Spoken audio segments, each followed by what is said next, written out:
ମମତାଙ୍କ ବିରୁଦ୍ଧରେ ଦିଦିଙ୍କର ଷ୍ଟ୍ରାଇକ୍। ଖୋଦ୍ ସ୍ୱାସ୍ଥ୍ୟମନ୍ତ୍ରୀ ଦାୟିତ୍ୱରେ ଥିବା ମମତା ଆନ୍ଦୋଳନରେ ସାମିଲ ହୋଇଛନ୍ତି କାହା ପାଇଁ?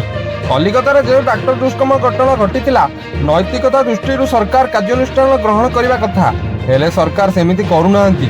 ପାଲଟା ମୁଖ୍ୟମନ୍ତ୍ରୀ ମମତା ବାନାର୍ଜୀ ସ୍ୱାସ୍ଥ୍ୟମନ୍ତ୍ରୀ ଦାୟିତ୍ୱରେ ଥାଇ ଆନ୍ଦୋଳନକାରୀଙ୍କ ସହ ସାମିଲ ହୋଇଛନ୍ତି, ଯାହାକୁ ନେଇ ଦେଶ ତମାମ ତାକୁ ଟ୍ରୋଲ କରାଯାଇଛି। ଯିଏ ଶୁଣୁଛି ସିଏ ହସୁଛି। ପରବର୍ତ୍ତୀ ଖବର, 20 ତାରିଖ ପର୍ଯ୍ୟନ୍ତ ବର୍ଷାରେ ଲାଗିବନି ବ୍ରେକ୍। ବଙ୍ଗୋପସାଗରରେ ସୃଷ୍ଟି ଲଘୁଚାପ ପ୍ରଭାବରେ ରାଜ୍ୟରେ ଜାରି ରହିଛି ବର୍ଷା। ଆଜି ଉତ୍ତର ଓଡ଼ିଶାରେ ପ୍ରବଳରୁ ଅତି ପ୍ରବଳ ବର୍ଷା ହେବାର ଆଶଙ୍କା ରହିଛି।